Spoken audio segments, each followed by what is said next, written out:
Hello, dear listeners. I am Bit, and today we will dissect one of the most notable security developments in the old continent, a Europe hastily fortifying its defenses against what it calls a hybrid war with Russia. The focus of our story today is the idea of a drone defense wall and the heated debate over using frozen Russian assets to fund Ukraine. Ladies and gentlemen, European Union leaders have just concluded an important meeting in Copenhagen. Their main goal?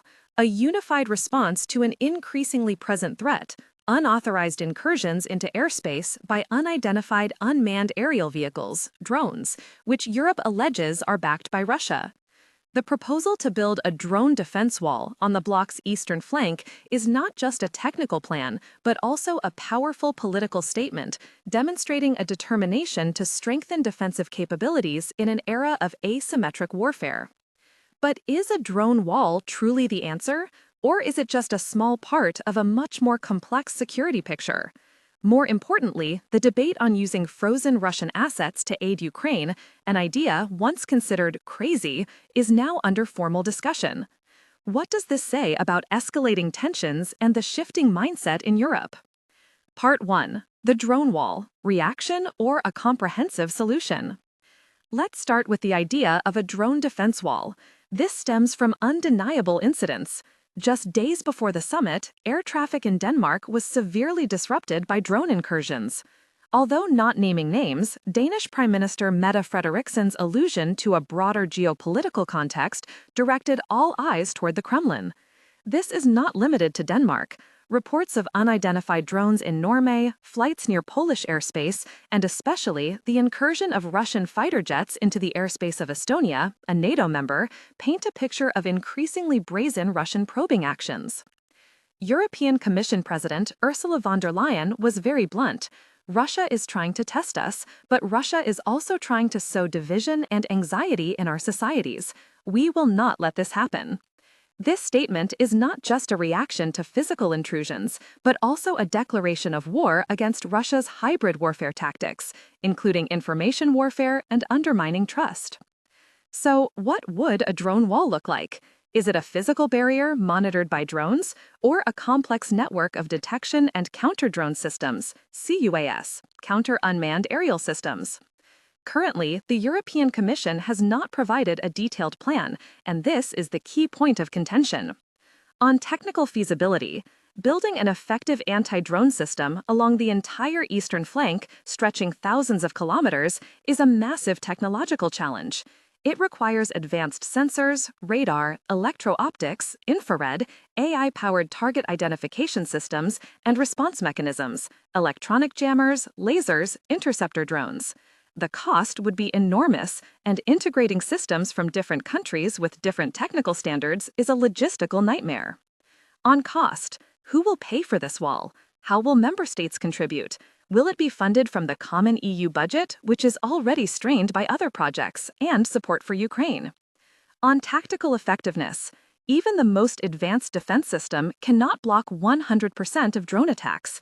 There are always gaps, especially with small, low-cost, low-flying drones. Furthermore, focusing solely on drones risks ignoring other threats like cyber attacks, electronic warfare, or covert special forces. Multifaceted perspectives. Italian Prime Minister Giorgia Meloni was right to call on EU leaders not to ignore the southern border. Threats from illegal migration, smuggling, and terrorism are also pressing security issues. Similarly, French President Emmanuel Macron wants a more comprehensive strategy, not just a singular response to a specific weapon type. This highlights differences in security priorities among member states. Clearly, the drone wall is more a powerful symbol than a perfect solution. It declares that Europe will not sit idly by, but it needs to be integrated into a larger, more flexible, and multifaceted defense strategy.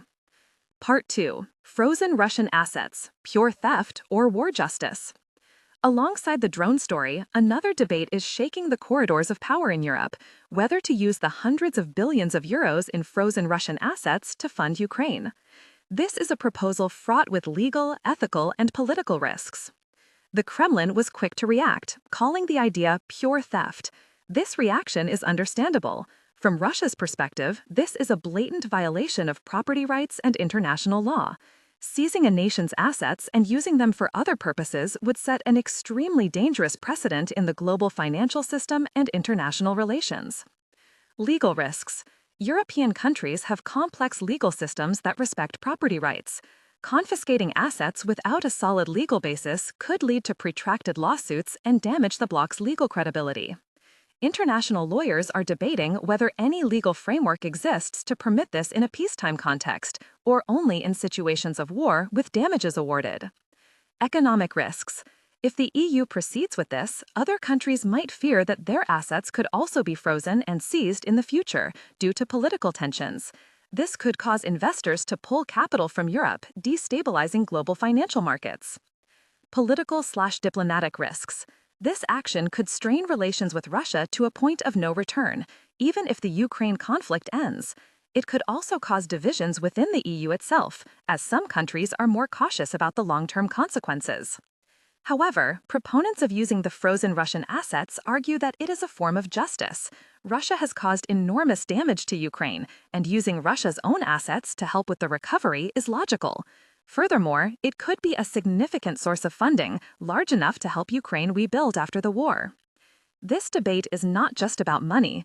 It is about reshaping the rules of international relations in a world where major powers can use economic and military might to violate national sovereignty.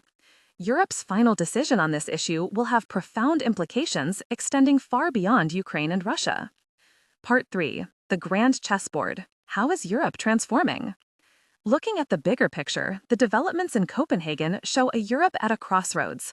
After decades focused on economic integration, the bloc is now forced to confront a harsh geopolitical reality and redefine its role in security and defense. The awakening. The Ukraine conflict was a wake-up call. Europe can no longer rely entirely on the American security umbrella or maintain a passive defense policy. Increasing defense spending, seeking common defense solutions, and being more explicit about threats are all signs of this changing mindset. Unity and division. While there is consensus on confronting Russia, differences in approach remain.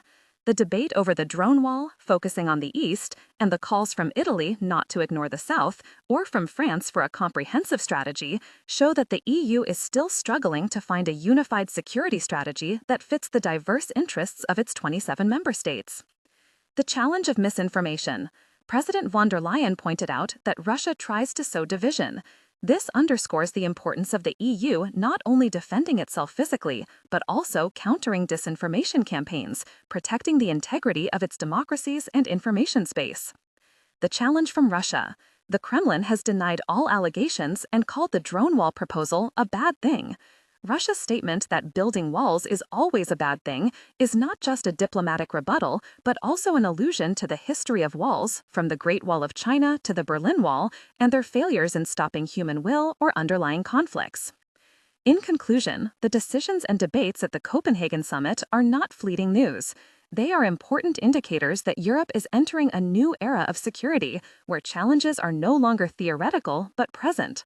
From drones in the Danish sky to assets frozen in banks, everything is part of a larger chess game, reshaping the relationship between Europe and Russia and the future of global security.